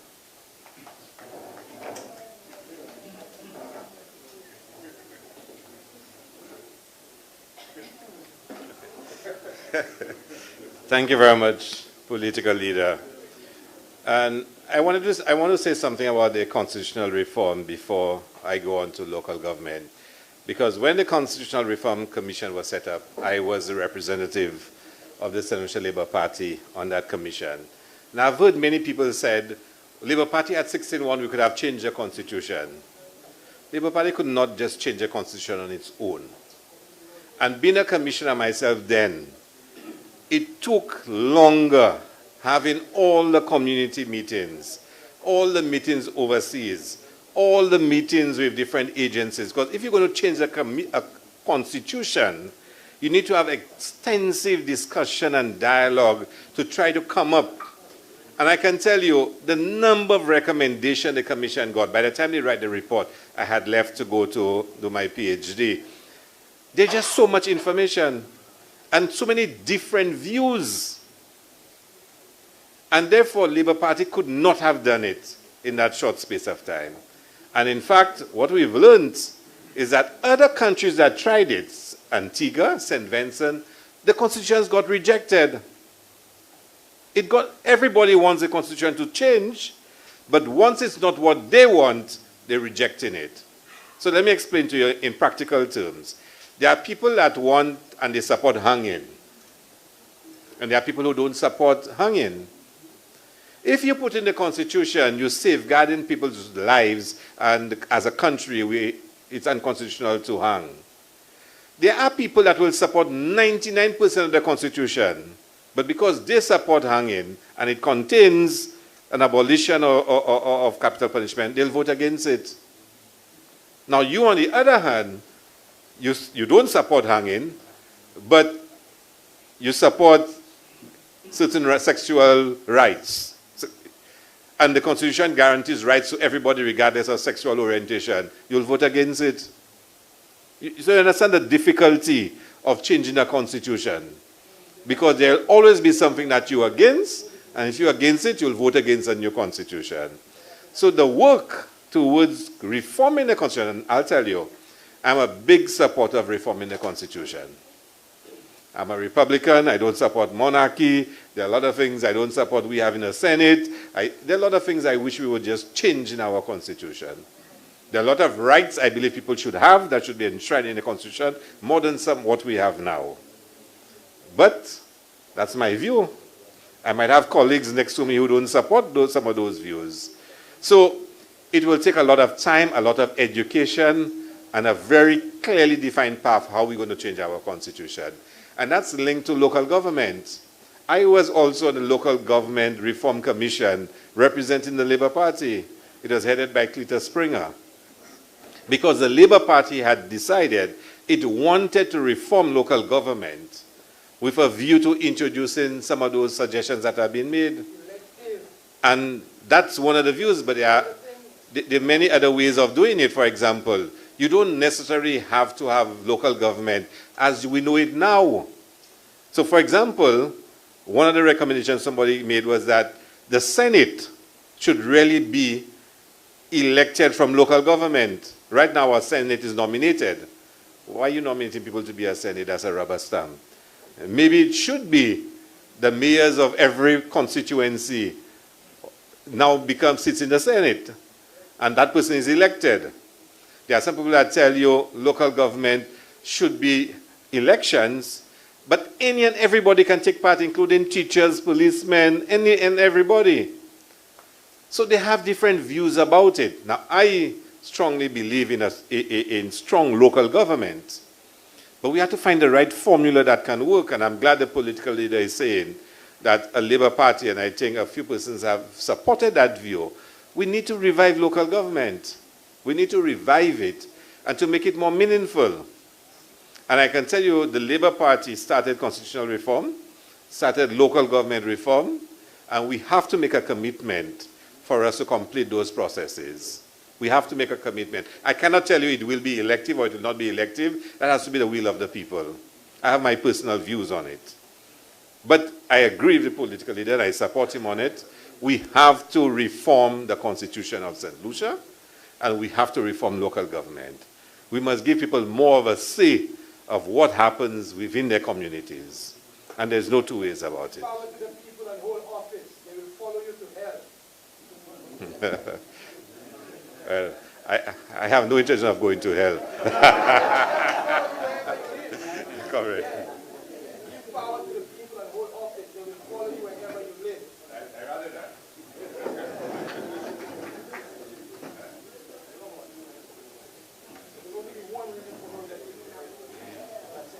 Thank you very much. Good evening, everybody. I am very pleased to be part of this political assignment this evening as we continue to engage our people in meaningful discussion. And I am particularly pleased I am here in Castries Central because of my fundamental belief that the people of this country must be the ones to actually write the manifesto, the People's Manifesto. The days when people just exist in some air-conditioned place or in some isolated area and write a manifesto for the people, those days are over in the St. Lucia Labour Party. And we shall continue to consult with you. Now the Prime Minister, I'm already saying Prime Minister, the leader of the opposition, who of course, I mean, it's inevitable that you know, the next general elections, we shall see him assuming his rightful place in this country so that he can implement the people's budget. The manifesto will be implemented by a man who will consult with the people. And the next manifesto, obviously, will be written by the dreams and aspirations of St. Lucians, their tears, by the disappointments. And as I listen to the various speakers here this evening, I am very pleased and encouraged that we are on the right path. Now, regarding the whole issue of housing in Castries, when I assumed the posture of Minister for External Affairs, we were very engaged with foreign governments to assist us with housing in St. Lucia. Not housing in isolation, but part of a plan, especially for urban renewal in the Castries area. So, for example, the Derek Walcott House was not a standalone project, but as part of a process to rebuild Castries so that we have a clean city. You look at a country around the world that is a dying country or in decline, it has no soul. The arts is completely absent in those countries. And St. Lucia should take that twofold approach. One, we had a Nobel Prize winner in the arts, literature in particular, and we had one in economics. St. Lucia is supposed to be developing a model economy in the OECS, in the Caribbean, and as a small island developing state in the world. In terms of literature, we should embrace that as an engine for economic growth. And I would like to see a lot of people who we call unattached young people in the city going out and receive training to come back in the arts to perform. So all this thing about young people being displaced by people from overseas, that's no more. We would be training people, empowering young people to participate. So Castries would become a performer's paradise. And housing would be a key issue in urban renewal. And we secured the commitment to do so. Venezuela, for example, would have assisted us within the fiscal framework for housing. And we have seen many examples of external cooperation. One with the Mexicans to cure the water problem in the Denry Valley. That was one glaring example. With Venezuela, the Alba Bridge and a number of other bridges and projects in the country. So it was a model that we had developed together with our foreign friend to ensure that we deliver to the people of this country at the grassroots level. Because not even animals can live in conditions like this. You need proper housing. And my brother from Castries Central spoke about dignity. And every St. Lucian must be able to maintain the dignity, no matter where they live. And housing is a key intervention in our country. And I'm very fortunate to have tonight with us the former Minister for Housing, and I think that he can illuminate the issue of housing further. So, my brother Stanley Felix, please welcome him in a very warm way. Thank you very much, First Deputy Leader. Thank you, Mr. Chairman and Political Leader, for the opportunity to further elucidate on the issue of housing. That was a wonderful question, my brother from Castries Central, Timothy. You see, when the Labour Party, a government of which I was a part of, I was the housing minister. It was a very difficult period. Money was somewhat scarce. As you could recall, we were coming off the tail end of the world economic recession. But nonetheless, the focus of the government as it relates to housing was to try to create a situation where the less fortunate people, and even those who were not so fortunate, we looked at the civil servants as well. In fact, we wanted to create a situation where housing was on the front burner. We instituted certain programs. We had the National Sites and Services Program. That was a program where we embarked on an evaluation of the entire country, and we looked for lands that were suitable for housing. The intention was to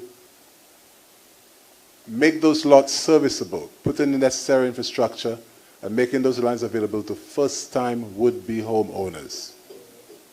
We were not concerned with people who could merely afford it, but the concern was for persons who at a particular point had not owned a piece of Fair Helen, and we wanted to give you the opportunity to own a piece of land. That was one.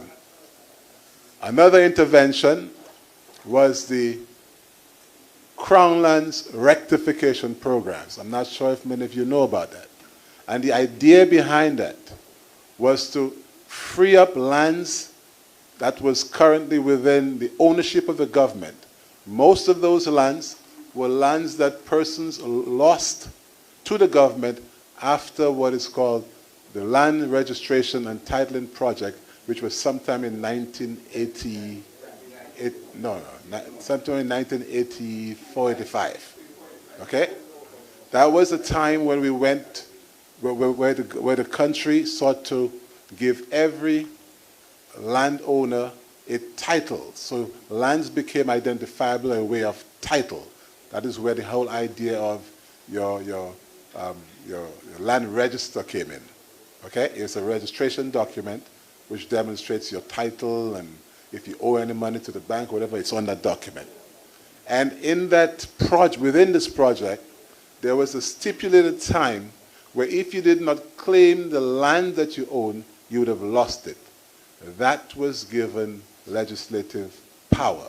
It means that, so if you had a piece of land, you bought a piece of land and you say, okay, I'm going to Canada to work, I'm going to try to make some money and come back and build my house. If you didn't claim that land during that particular period, you lost it. The government had it.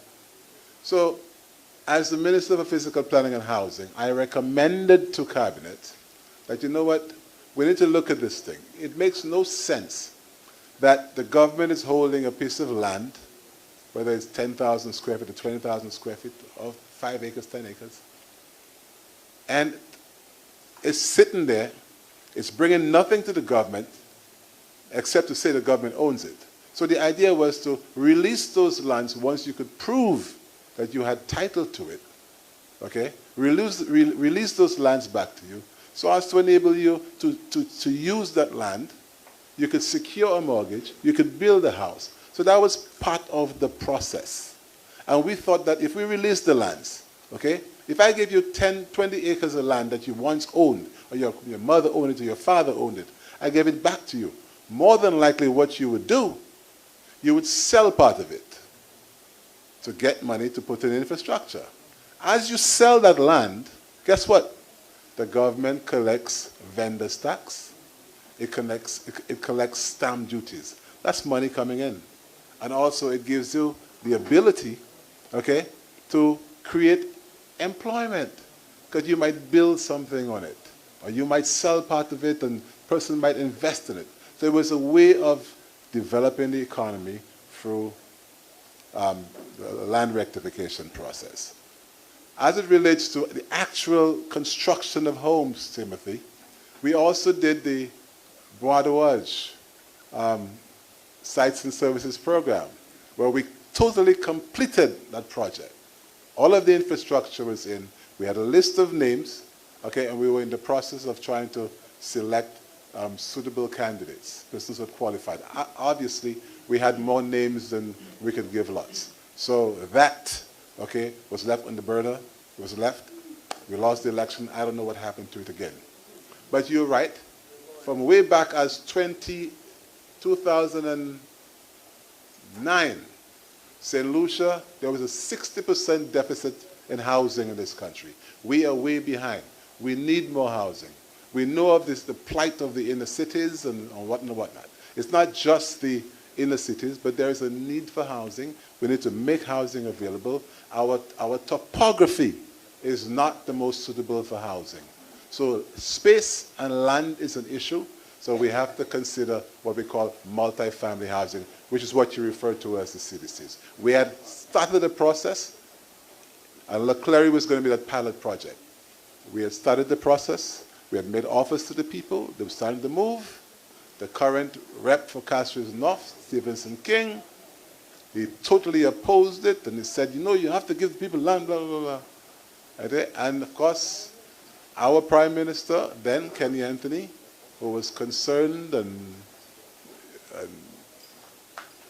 about the people and good governance, okay, so he said, okay, work with Stevenson King and let's arrive at some kind of compromise.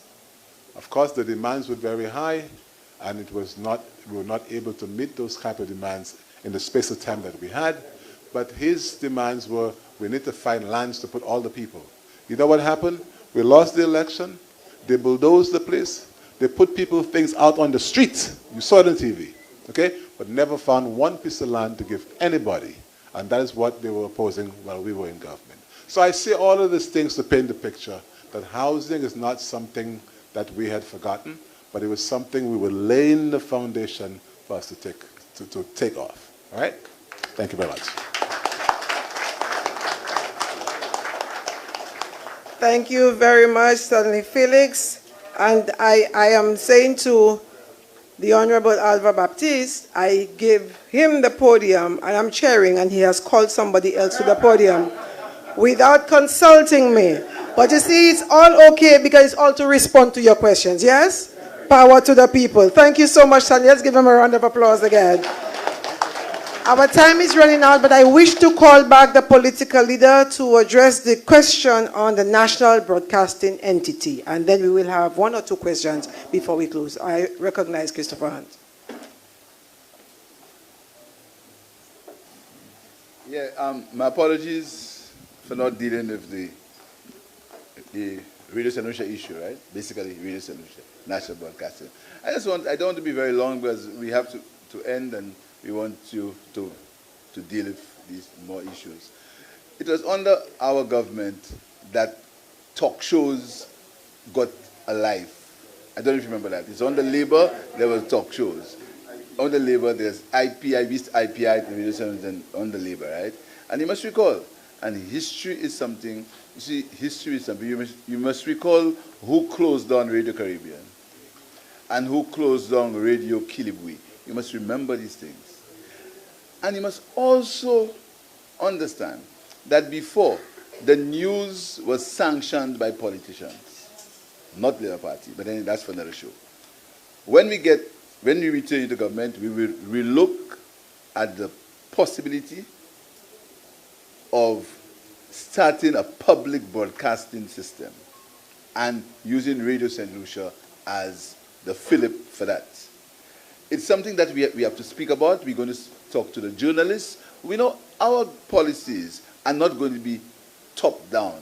It's going to be bottom-up. You have a policy for people, you talk to them about it first, you discuss with them, you have dialogue, and then you implement the policy. So in terms of our broadcasting, we will have a motive, we'll have an objective, but our objective will be fed from the ground, from journalists, from people who have experience in broadcasting. This is how we're going to do it. On housing, I just want to say one thing. We started the PROD program, which was stopped in 2007, and as Stanley said, that was to give people land to build their houses. We started the PROD program. And secondly, our CIP money, you will know where it is being spent. And part of our CIP money will be like Dominica, will go to housing for the people of St. Lucia.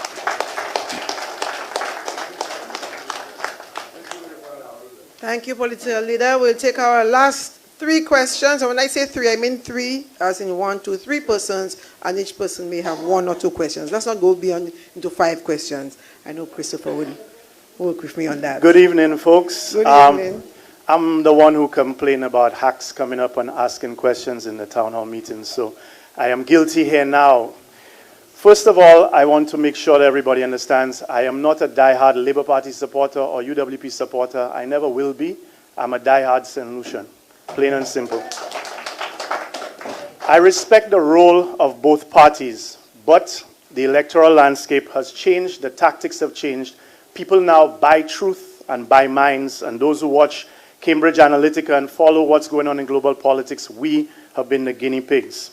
I'm not speaking only to the head table or to the Labour Party. I'm also speaking to the general electorate, because when people always come into elections and they say, this election is the most important election, well, actually, the last election was the most important election. Now, we're like the Avengers. We have to rescue a horrible situation. The fact of the matter is that the UWP will win if they succeed in making it about red versus yellow. They have all the money. They do not play by the rules. They're going to use all of the state's resources, and already are. They are going to buy votes. They will stuff ballot boxes. They will do whatever they have to do. And we need a landslide in order to get 9-8. And even then, we still need to make sure that we get out of our silos of only talking to Labour Party people, only calling Labour Party talk shows, and so on. And we need to confront people, because here is the problem. The problem is the truth is now decided by whoever wants it. In other words, we think, and the Labour Party, I'm sorry to say, myself included, have been preoccupied with fighting and winning the debates. And the truth is the UWP is only concerned with winning the election. So while we are arguing facts, the truth is most people don't care. So when you looked at Soufre, for example, you've seen all these guys, all the corruption, all the bobble, everything, and they just throw a little, hey, look at Square, look at thing, and hey, everybody forgets. Everything that happened, the only universal thing that's happening in St. Lucia that's resonating with people is healthcare. Everything else, and we have to ask this question, because the Labour Party has to adapt. And I'm not asking you all to abandon your core principles. But if a country takes on the persona of its leader, and we want to be kind and say Sir John was industry and agriculture, and Kenny Anthony was social programs and education, we are a corrupt nation by virtue of our leadership right now. Chasney has the whole country corrupt. So we need to ask ourselves, we have to ask ourselves, has the electorate been corrupted? Is it that people just want their turn at the trough and the issues don't resonate? We have literally 6 MPs, and the entire Labour Party from time immemorial always has had better candidates, better qualifications. There is no Guy Joseph in the entire lineage of the Labour Party over the last 50, 60 years. So all the crooks know where to go, right? But the point is, are we necessarily adapting? So for example, we can jump high and jump low and laugh at Chasney when he's in Carnival. I'm not asking Labour Party fellas to put on thongs and go and jump Carnival, go and play goalie and go and play football. But the fact of the matter is, look in this room alone as a microcosm. I don't think there are 5 young people here, right? And the bottom line is there are 35,000 people on the left and 35,000 people on the right. It cancels each other out. It's going to come to the youth. So we right now have to find a sense of urgency, because I'm sorry to say that the Labour Party, whether it's any which way you want to cut it, is not grabbing people right now. And that's not just on the leadership. That's on all of us. If we have to be militant, then we have to be militant, because this is too important for us to just be coming and sit down by a rum shop or when we're buying fish and just have a little discussion back and forth. I'm asking the Labour Party to expand its metrics also. It's not just about good candidates. You have 3 or 4 people here who on paper are fantastic candidates for Central. But if you all cannot find people that are going to inspire, if we cannot run a campaign that's going to inspire, then I'm saying here tonight that I want to be considered to run Central Castries.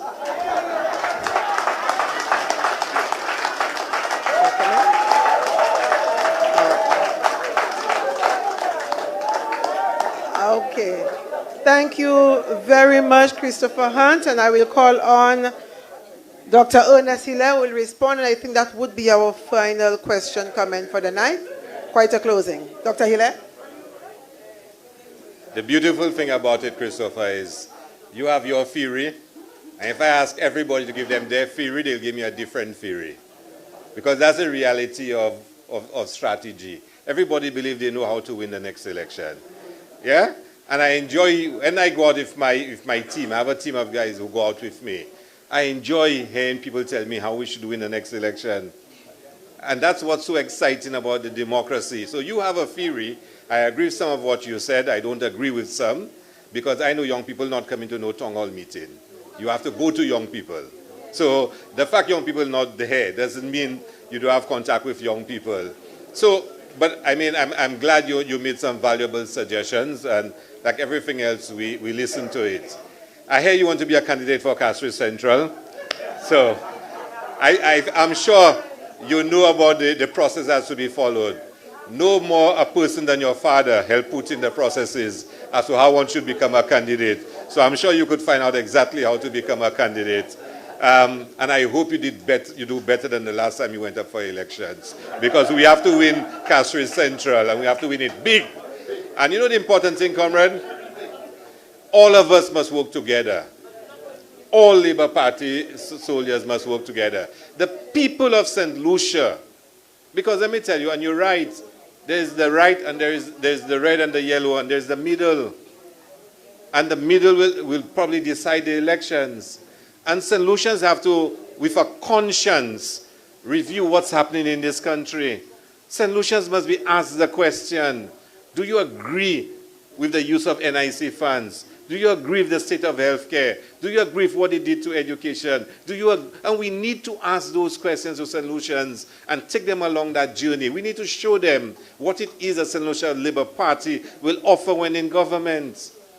And we're very clear in our minds, whatever we do, we shall be putting St. Lucians first. And that will be a defining difference between us and them. So, comrade, I'm excited to hear you want to be a candidate. I think you're certainly going to add a lot of flair and excitement to any process. So we're going to have a lot of fun. And I know going around St. Lucia, some constituencies have so much excitement already, just choosing their candidate.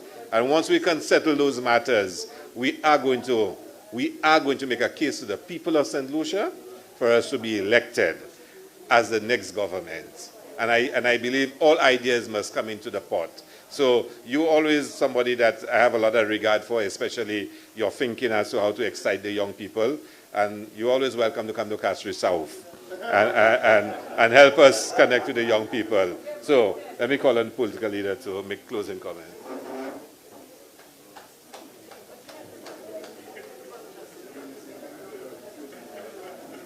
Thank you very much. I really want to thank you for being here for us this evening. I think we had a very good discourse. But I have faith in the people of St. Lucia. I have confidence in the people of St. Lucia. I believe the people of St. Lucia are sensible, and the people of St. Lucia will understand good will survive over evil. I have faith. I have confidence. I believe that the people of St. Lucia, particularly the young people of St. Lucia, are not as fickle as we think. I speak to them. I understand the situation. I have faith. I have hope. And as a party, we'll continue to dialogue. All ideas will contend.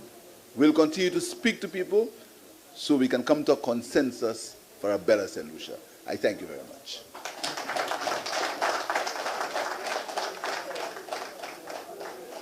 Thank you very much, political leader, and thank you, Dr. Ernest Hilaire, for responding to the comments made by Christopher Hunt. And of course, Like I said, very interesting comments and questions here this evening. I want you to give yourselves a round of applause.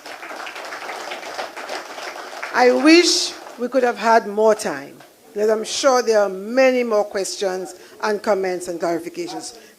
Many, many more. So what I can invite you to do is to follow the train to the next town hall. If you cannot go, send the questions via someone, okay? Because we need those questions to be communicated to those who cannot attend those town halls, those who are disabled, those who are sick and on their beds. We need to get them to hear the issues so they would be informed and make an informed decision.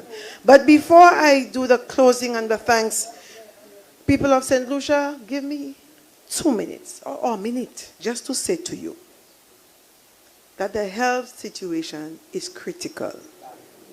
And not only are your loved ones dying, our health workers are suffering. Our nurses are under pressure. Our doctors are under pressure. They too are getting sick. They too need help. The public servants, they too are suffering. And you think they will get support, 20,000, 30,000 like in some other people? You think they can go overseas to India and Martinique and Sweden? Precisely. So it's not only our families, but those who are supposed to take care of us. They are burnt out. And the best of the best, I'm not saying those who are left are not the best, but they're still young and inexperienced. The best and the older ones, experienced ones, are leaving in droves. This is critical. So I want you, when you leave here, to make a commitment to take care of yourself and your loved ones. I want you to practice healthy living. I want you to take some time to exercise. I want you to watch what you eat. The sugar, the high salt intake, the alcohol content. I want you to watch yourself.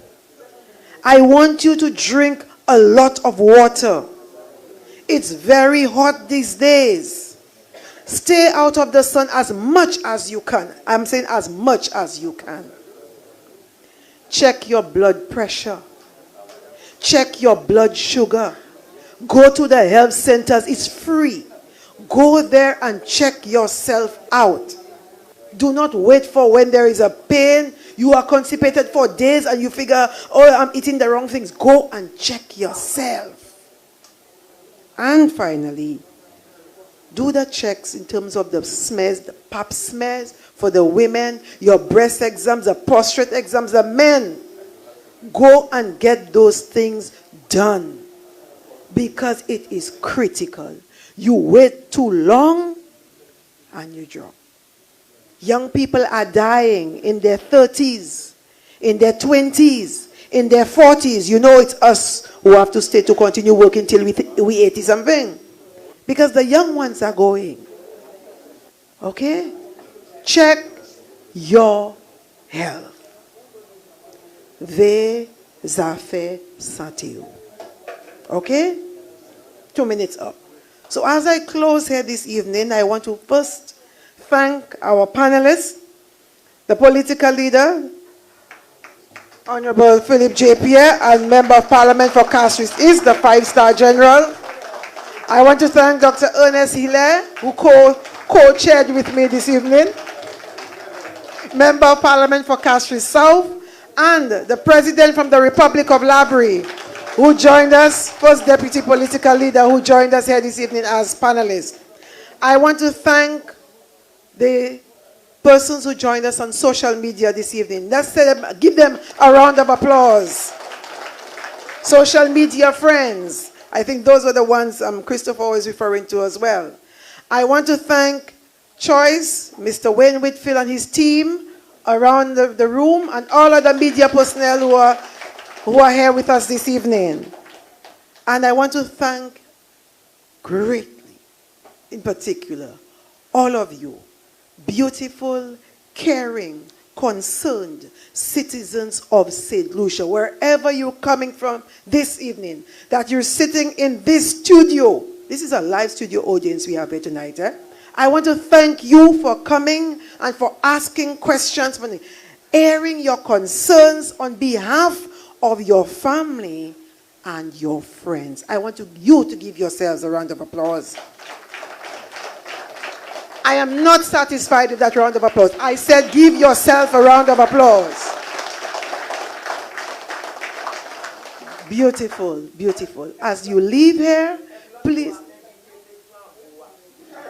Yes, Miss Julia. Il ouvert pour tout le monde. Flambeau, les bas, any pi, any party, n'importe l'âge.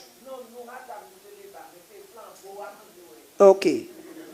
All right. So to everybody, bring somebody who supports the United Workers' Party to the next town hall meeting. Okay? Thank you, Sister Julia, for that. So, my dear people of St. Lucia, I want to thank you again. I want to wish you a safe journey home. And I will look forward to seeing you at the next town hall meeting. It's exactly maybe 12 minutes to 10 o'clock. I think we've done well with the time. And again, as you leave home, as you leave here, write down any question that you did not ask, so you will ask it at the next town hall meeting. Very good? You have a safe night and a wonderful day tomorrow. Thank you, one. Thank you all. God bless. Long live St. Lucia, yes? Well done for St. Lucia. See you again next time. Bye-bye, everybody. Thank you.